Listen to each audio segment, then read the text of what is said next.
Di tumitigil itong si Trixie hanggat hindi niya malaman at matuklasan ang katotohanan tungkol kay Meredith. Kaya naman patuloy siyang nagkikipagkaibigan dito kay Era. Nang sa ganun, nagbabaka sakali siya na may matuklasan siya at may malaman kay Meredith. Dahil alam niya na nagsisinungaling itong si Era. Sinabi niya dito sa kanyang sarili na hindi siya dapat nagsisinungaling sa isang taong kagaya na sinungaling din. Nakikipaglaro din itong si Era.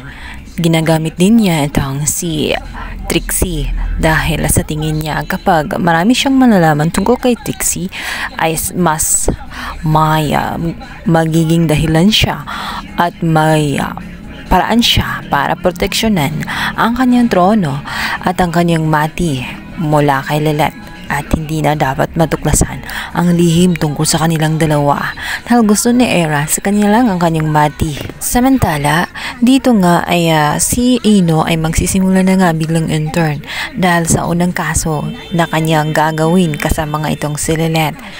Isasabak na nga siya kung saan ang magiging topic nila ay concubinage. Kasama na rin siya na mangalap ng mga impormasyon. Kaya naman kasama siya ngayon nitong si Lilith dahil siya ang intern. Dito nga ay magugulat sila dahil sasabihin nga nitong si Samson na nawawala ang kopya kung saan doon may kasunduan silang tatlo na ito ang si Ira ang magiging baby maker nila.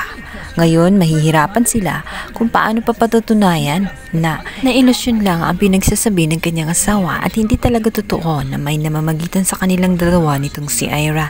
Ginagawa lamang ni Ira at ni Samson kung ano ang nasa kasunduan.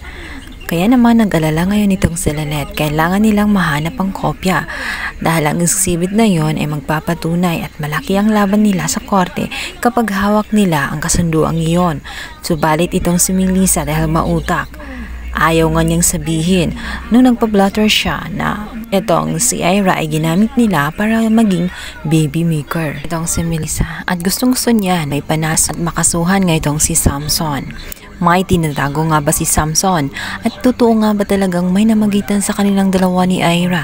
At nahulog na ba ng tuluyan itong si Samson? May dapat pa kayang malaman itong si Lilith? Sa kamilang banda, magpang-abot silang dalawa. Ito nga si Lilith at ito ang si Ira, kung saan muli silang magiging magkatunggali sa isang laban tungkol sa concubinage na nung una ay ayaw tanggapin ni Era dahil wala pa naman siyang idea tungkol sa kaso na yun dahil never pa siyang nakahawak ng ganong case. Bukod pa roon ay wala pa siyang asawa kaya wala siyang idea tungkol sa concubinage at tungkol sa gawa ng asawa. Subalit, sinabi ng kanyang tito Frankie na alalahanin na lang umano niya na minsan ay nagawan din siya nitong si Lilith at magugulat din siya kung sino ang magiging defense team ng kabila dahil ito nga ang si Lilith. Kung kaya't itong si Ira tanggapin nga ang kaso na ipapasa nga nitong si Frankie para sa kanya. Naniniwala si Frankie na kaya niya ang gawain iyon.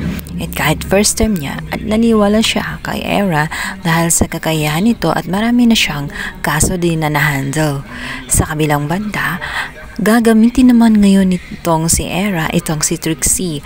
Gusto niyang mabothered itong si Ino dahil alam niya na mag-intern ito kay Lilith para ma-awkward itong si Ino. Muling magkukross ang kanilang mga landas ni Ino at nitong si Trixie at magagawa kaya ni Ino ang kanyang pag-aaral na maayos o ang kanyang pag-study dito sa law o intern maging maayos kaya ang kanyang magiging unang project. Kakatulong nga ba kaya itong si Trixie sa pagsama-sama nitong si Era sa kanya? Ano kaya ang kanyang magiging papel sa naturang laban na iyon? Abangan!